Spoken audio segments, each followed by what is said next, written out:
Okay, so this was 215 grain factory ammo. That's 5 shots. This is 250 grain A-tips, 5 shots. By the way, you notice they're in the same exact spot. Okay, so here's what I got. Show them. So I've got, remember, all the same load, 83 grain stay ball. I've got Berger 215s at the same comp. I have Berger 230s, one thou different. And I have Berger 245s. This is really what we built the gun with. But if it shoots the 230s or the 245s really good, that would be great.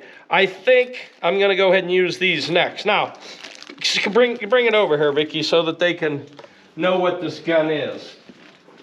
All right, so this is a Bat HR, solid bottom single shot, no ejector. No ejector in this gun. So, no ejector. All right, so you gotta reach in and flip them out with your finger, which is kind of nice when the brass costs like $3 each. All right, this is 300 Norma mag. It has a 341 neck in it. It was originally set up for 245 Bergers. This is a 3-screw. It has 1, 2, 3 screws on the bottom. This is a Bartlein 1 and 9, 300, 308. This is a 5R. It was inch 340 at the breech, 1.1 at the muzzle. It was a 31-inch blank. This is a Macmillan A6-7 adjustable bag rider in McWoody. And that's Duracoat aged bronze. Come and show them the engraving, how good the engraving came out on that.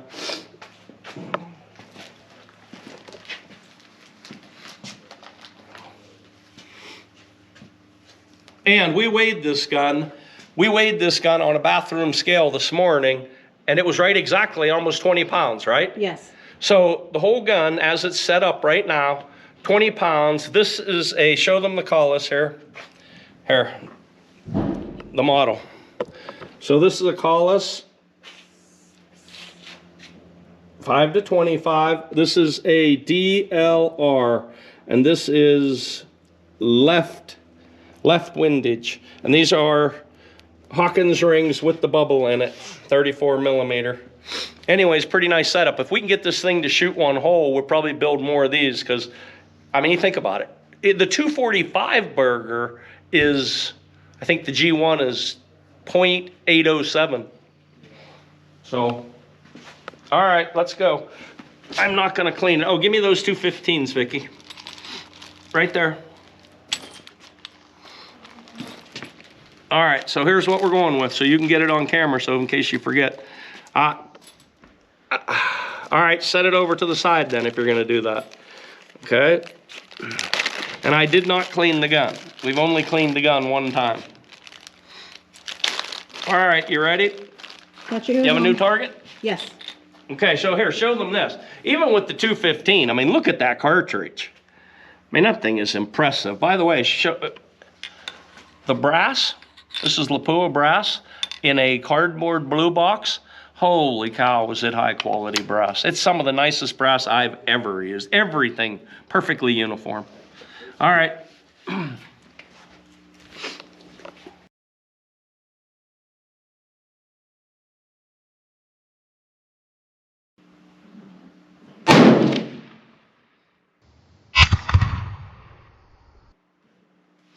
They're all going to the same point of impact, which is nice. $28.99. So these are 215s, Vicki.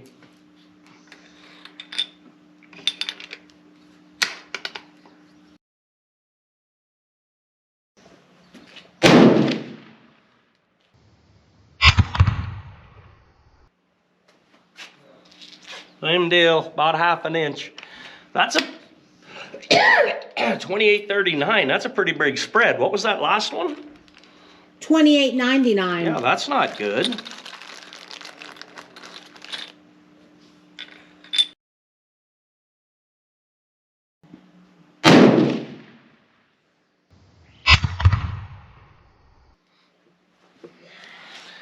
I don't know where it went. There's only 2 bullet holes.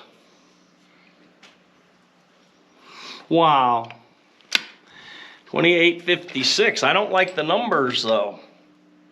I guess I got to shoot 5. I didn't want to.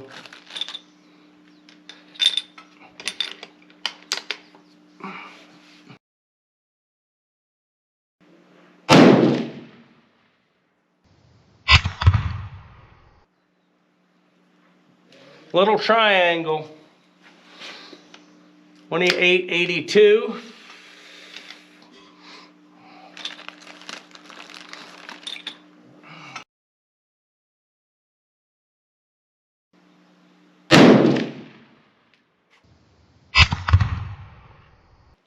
Wow.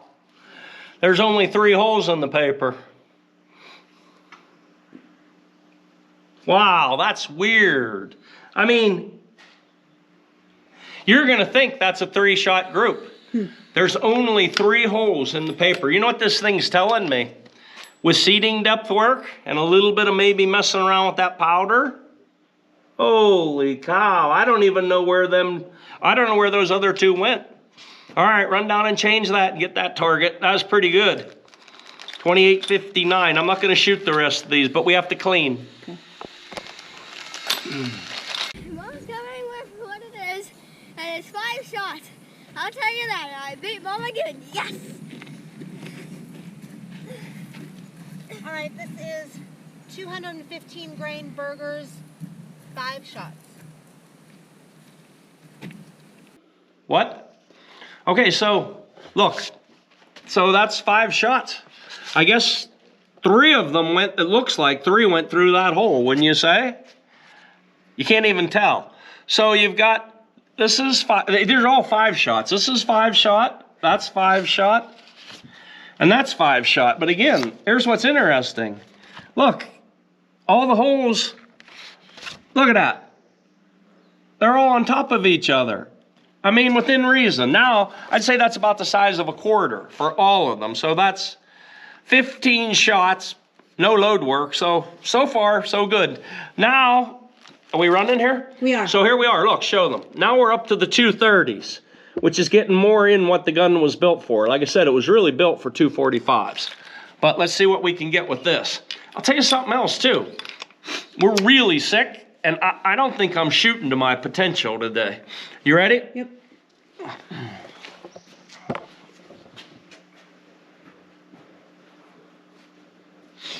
We're gonna shoot.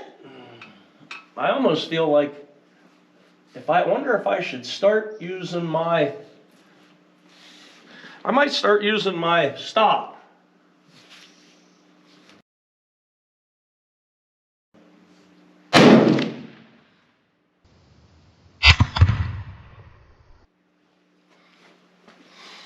.28-48, same point of impact.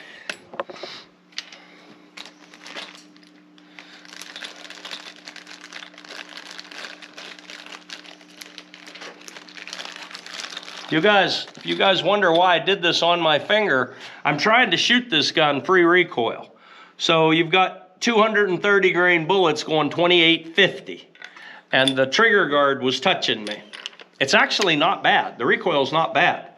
But it was hit me right in the knuckle right there because I go it like that, and I didn't like it.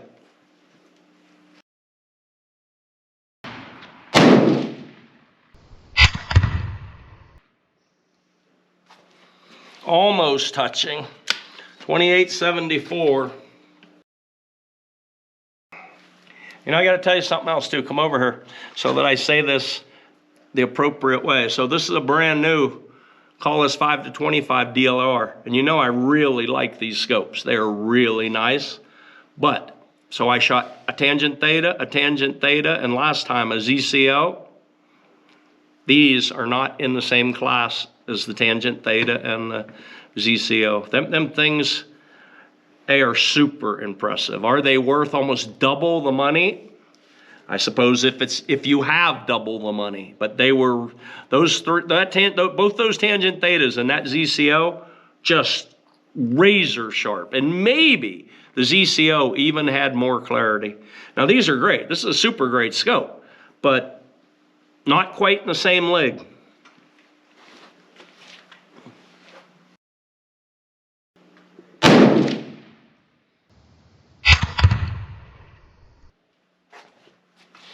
It's doing the exact same thing. Little wee triangle.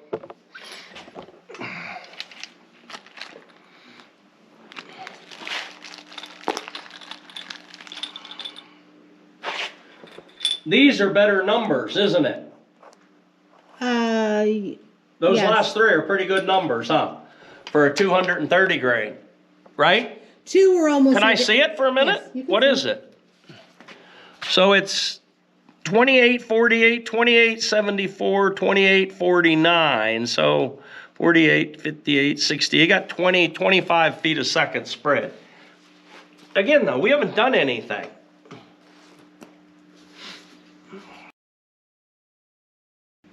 We're starting to get a little bit of a breeze.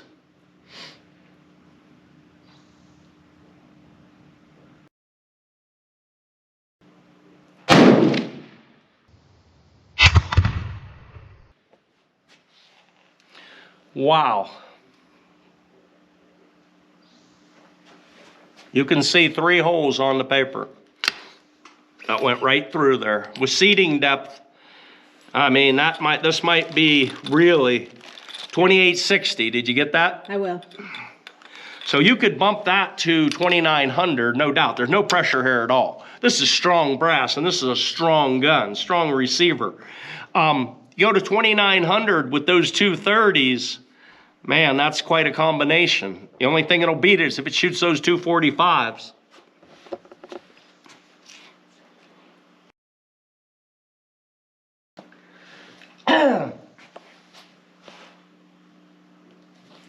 Come on here, what is going on?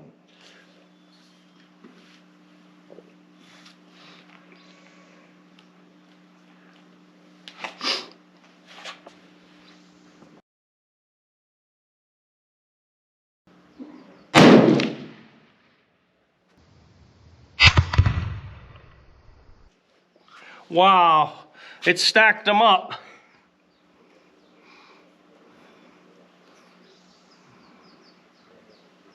Wow, that was pretty decent. That was a good number, huh, compared to them other ones? So, you got 4 of them in a little blob down there. That's pretty nice. 230 grain. Let me see those numbers again. So,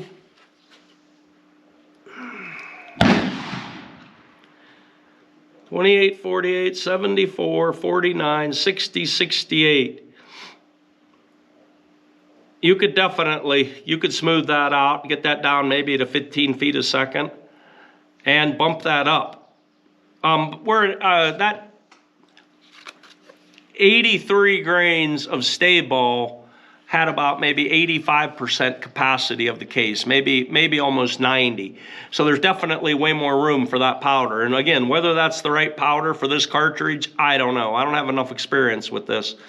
But you get 2,900, I'll bet you get to 2,950, maybe even to 3,000 with that 230 grain bullet. That thing would be pretty amazing.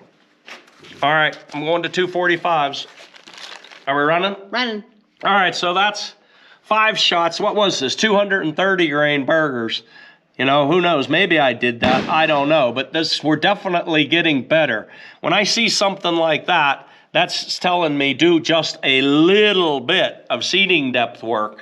Move it small amounts. Move it 2 thou, 3 thou, 2 thou, 1 thou. I bet that gets down to 1 hole. One thing I want to tell you too is, you know, I'm trying to shoot this gun free recoil, but you got 230 grain bullets going 2,900 feet a second, plus I'm dang sick, and it is somewhat difficult. My setup today, here, take this. My setup today just doesn't feel quite right. I put my stop up, and that's definitely helping.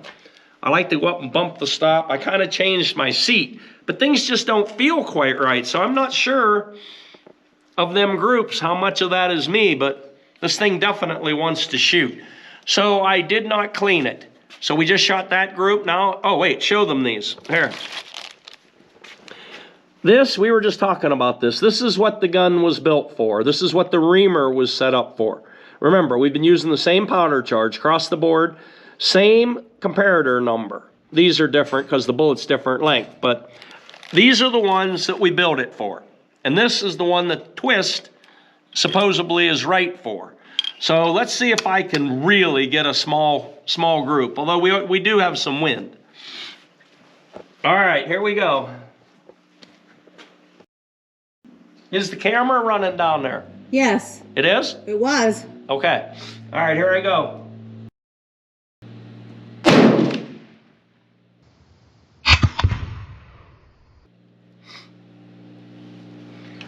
$27.88.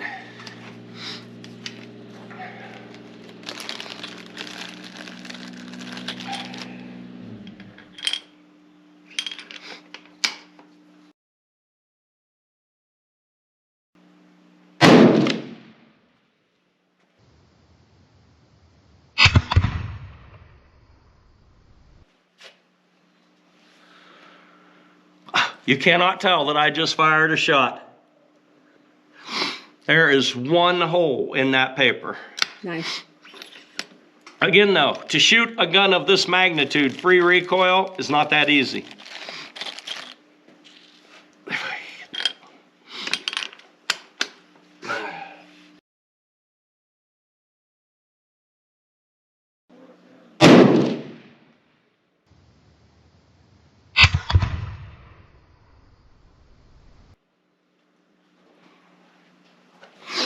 Still small, but didn't go through the exact same hole. Again, I'm wondering how much of this is me. Because this is, I'm a little bit struggling with my bench setup.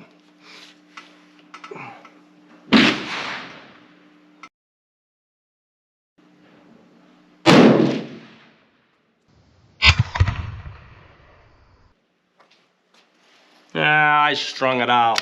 I think that's me. I'm gonna do another one, see where it goes.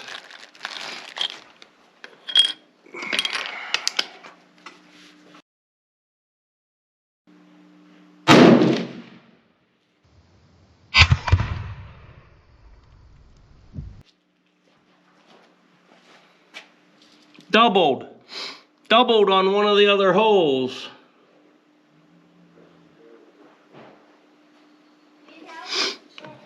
Again, I would think that's seating depth work. Now the question is, should I mess with this?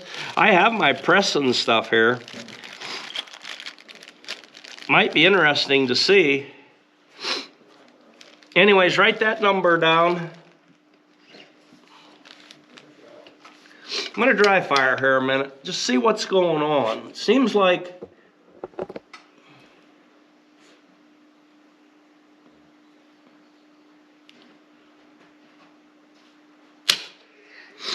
you know what, I'm gonna turn this around. This thing's kind of getting away from me. Let's try it the other way. That could be part of it right there.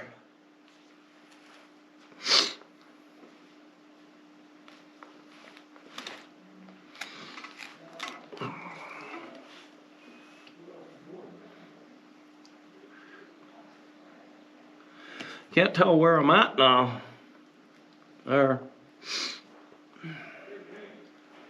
You know, you think that camera's running down there? I hope so. You think you should go down and look? You have to go down and change the target anyway. So run down and change that target. And then I'll try it this other way. Okay.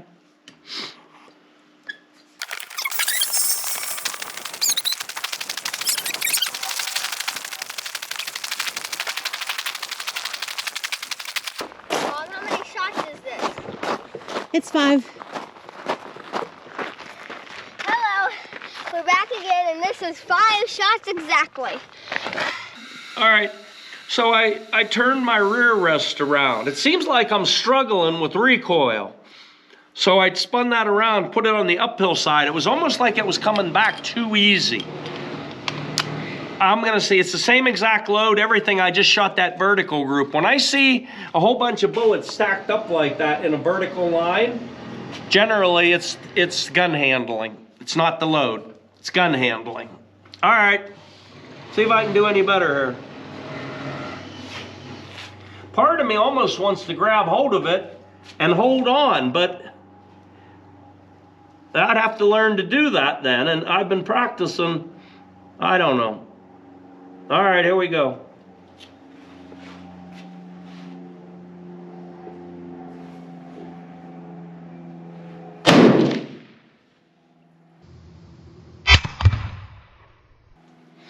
I changed the point of impact, by the way. I zeroed his scope for him.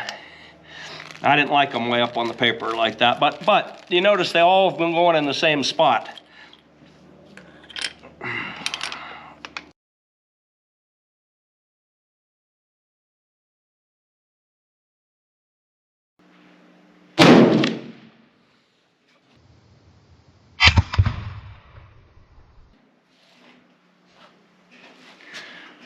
Pretty little, not the same hole, but maybe this is the problem.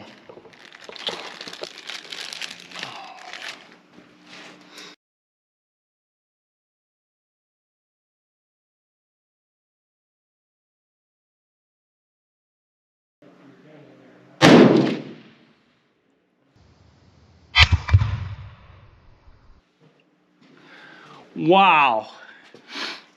I almost wonder if I should quit. I'll bet you $1 million that those groups have been me, at least the vertical ones. This thing, for those of you who don't shoot bench rest, or even try to really pound small groups, you don't just, even if it's a one hole gun, you don't just take a gun out and throw it on the bench and sit down and start pounding one hole with it. You gotta figure out how it recoils, how it wants to be held, if it wants to be held at all, because it may not want to. But I just shot those 3, totally free recoil, and you gotta pull straight back on the trigger. And I'm letting it come back, and then it kind of whacks me. And that's why, like I said, that's why I put this on my trigger finger. There's recoil, but it's not hurting me in any way, shape, or form. I mean, I've shot 30-06s that were worse, but that is the smallest 3-shot group of the day. I kind of hate to ruin it, because this is starting to get a lot of pressure on me. And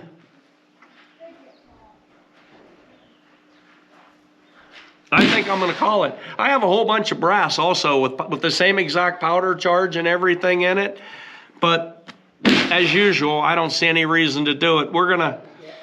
She'll go down and show you that target. We will clean the gun and it'll be going to the customer. Now, we wanna start remembering to say this every time.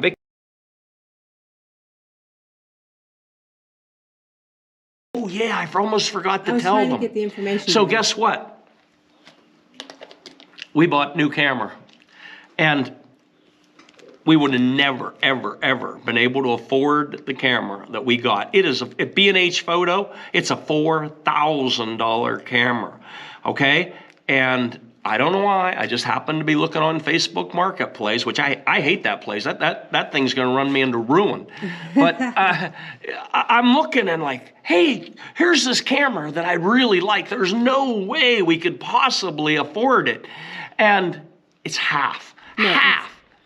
Less than half, and it was brand new. And so immediately, like, Vicky hurried up and called the guy, real nice guy out of Utah. A lot of decent people in Utah. We won't go into that, but you know why. Really decent guy in Utah. And he's like, oh yeah, it's like brand new. And we're like, really? And we're like, what would you take for it? Because he was all ready. It was a great deal. And he's like, oh, I'll take. And we're like, no way. And so we got it. Now the deal is, it's a great big broadcast level camera that Vicky's gonna have to be like holding on her shoulder. You know what I mean? So there's gonna be a big learning curve, and it's got like 9,000 buttons on it. A 747 is probably less complicated. The space shuttle is probably less complicated. And the SD cards cost a fortune for it. The batteries cost a fortune, everything. But it is gonna be awesome, no joke. You'll be able to sit here and zoom in down there and see those bullet holes. And when I'm saying, like, look at this gun and you can never see anything, you're gonna be able to zoom in and actually look at it. The only issue with it is now, well, and now we're gonna need We were just talking about this yesterday. You're looking at somewhere between a $2,000 to $4,000 desktop to do all of the editing at the level we're going to be able to record at now. So we're not there yet, but soon we're going to have a better camera. I mean, we have it, but you're going to be seeing it instead of this stuff here. These GoPros, I'll tell you something. We have 3 of them. Sometimes they work great, and sometimes they are just a huge pain in the butt. You can't believe how many times we were here and we think we're recording, and the thing says you're recording. You ain't recording. You ain't getting nothing. And then Vicky goes home, puts it up, and then I hear in the, it's like somebody's dying in there, and then she comes out, oh, I didn't get the footage. And then I'm, of course, like, you know. Anyway, show them, wait, one more thing. So we got the camera. Show them this gun, because I really like this gun. What we're going to start doing is we're going to start doing duplicates. When we get a really good one, we're just going to duplicate it. And then that way, if somebody wants it, you don't have to go through the whole process, because doing a work order, picking out the components, there's so much stuff. It is a pain in the butt. So if it will simplify it, simply to say, see this gun? We're going to build another one just like it. All you got to do is call and say, I want it. So that's going to be, we're going to try that for a little while. And by the way, we did that in a previous video, and some guys like, I want one just like that one. So, and I got to tell you something too, that's also much easier on us and all our suppliers, because all we got to do is say, I want the receiver exactly like, I want the stock. You know, we have PO numbers for all these parts, and all we got to do is reorder it. Okay? All right, so anyway, show them this one last time. See if we can manage to keep from dying. It's a really nice gun. Yeah, that's beautiful. I would say, after what I just shot, I would say the potential's there for one hole. I really would. I think this gun needs, I'll tell you what it needs. It needs a SEB, or you definitely needs a joystick right here, because I am fighting the rear bag. There's enough recoil that it's pushing me off right to left. And then the deal is, when it comes back, you got to watch where and how it hits you, because what will happen is, watch the end of this barrel. See, here's where your vertical is, right here. You're getting vertical in that, depending on how it comes back. So you got to be really consistent. So anyways, it needs a joystick, and it definitely needed that bag turned around the other way. So to shoot really small groups, you got to have the right equipment. All right, maybe we'll see you again if we live through this crap. All right, see you. Oh, okay. You have a project going. All right. I knew she couldn't help it. Here she comes. For a minute. I'm kind of tired. I am making a rock. Uh-oh. Almost got my hair ground. I am making a rock BB dun stress ball. Okay. It's really exciting. I'm putting rocks in it in a balloon to make it squeezy. So I can fidget with it. A fidget stress ball. At home, I'm going to get another balloon off a mall, and at home I'm going to fill it with a bag of pink slime I have. That sounds awesome. And make a bunch of free stress balls. If you want one, go to Corner and Magnus and we'll throw in a gun. Okay, we'll throw in a gun. Here we go.